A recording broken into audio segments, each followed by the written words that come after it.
This is a story about the summer George and Betty spent on Uncle Jim's dairy farm. George and Betty are both excited because this is a very special trip. But they're not a bit more excited than Andy and Jane, who live on the farm. Jane, I think they're here. I see their car. Are you sure? Sure, I'm sure. I'll run tell Mom. Mom, here, George and Betty are coming.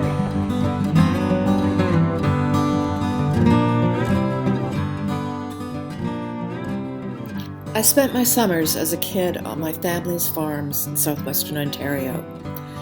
I could name every farm and farmer within a few miles radius of our home farm.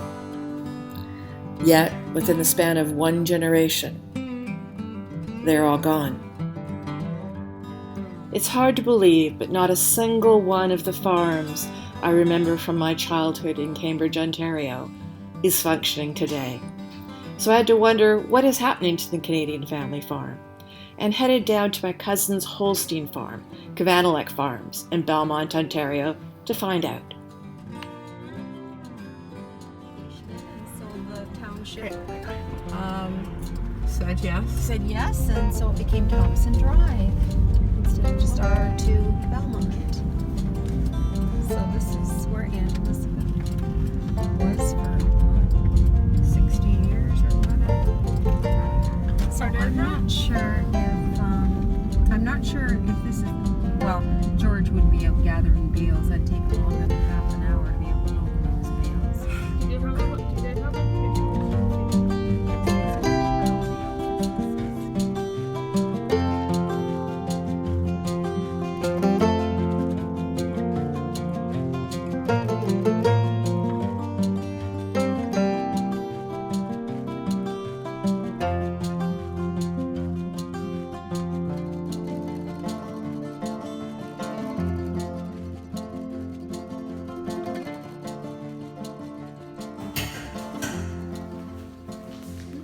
So what time do you have to get up in the morning to milk, George?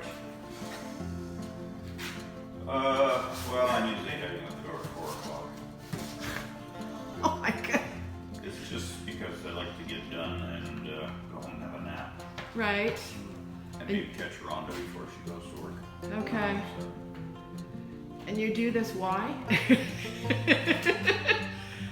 It's what you always done. It's what you grew up with.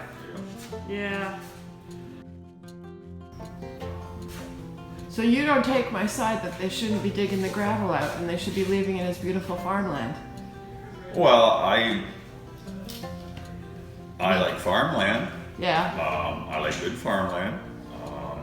But everybody wants to live in a house and everybody wants to travel down a road, and that takes aggregate. Yeah. So how did my cousins at Kavanalek Farm manage to survive and prosper? Well, partially it's because they breed world-class Holstein cattle, but it's also because they decided to modernize to a fully robotic milking system. But what about those farmers that decide to try a whole new path? Something different. The Barry family had been in beef cattle for as long as I can remember, but made the decision to switch to asparagus and rhubarb and turn their family home into a country store.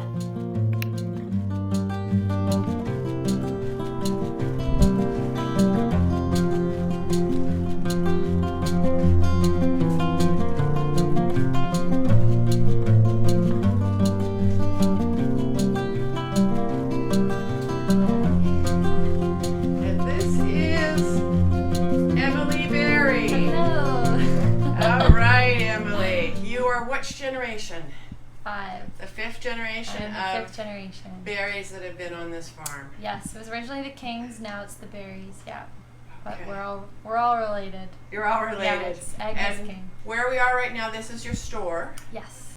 So are these all berry products that you got for sale here, or are they all local, or? Everything is local. And most of the things have our asparagus or our rhubarb in them. Okay. So we grow our asparagus and our rhubarb here on the farm. And then we partner with other local family-owned businesses mostly to create the product lines that we have. Yeah, it used to be our family home, and we turned it into a store when my dad decided to expand the product line. And when was that? That was about 7 years ago. Yeah, about 7 years ago. It was the year I moved off to university, so actually I think it was 8 years ago. So everything that you see here has all happened within the last 8 years. So all these products have grown within the last 8 years. It's been like a really... Okay, a lot of growth. Yeah, a pretty fast expansion. Cool. I remember coming in this house when I was a child. Yeah. When Miriam owned it. Yeah. And coming in with Charlotte and seeing Becky, and it's lovely because it's different, but it still feels like the home, which is kind of nice. Yeah. You know, for sure. To gravel to different things. Yeah. Why do you think Barry's has managed to survive? Probably because of the family history. We're very, very tied and very connected to our ancestral roots here on this land, and the fact that we've been doing it for so long, like, it feels very special to us. And that's something that, you know, there's 4 kids in our family now that make up the 5th generation, and I do feel that 1 or 2 of us, or perhaps all of us if we get lucky, will carry on that legacy as well, because it is so important to us here. I don't return to Cambridge very much anymore. I guess I prefer to remember it as it was in the 70s when I was a child, and it felt like my family knew everyone, and our history permeated every aspect of our lives. And that the stories that had been told to each generation and handed down to me and then to my children had real meaning and importance.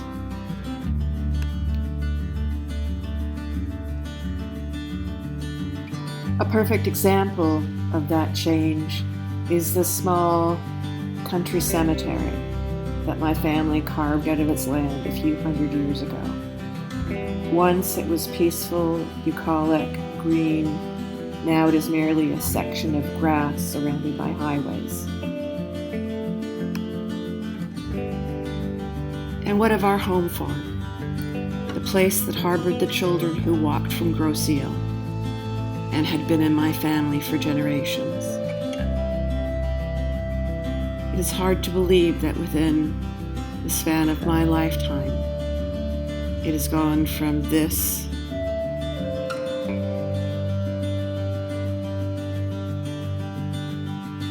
to this.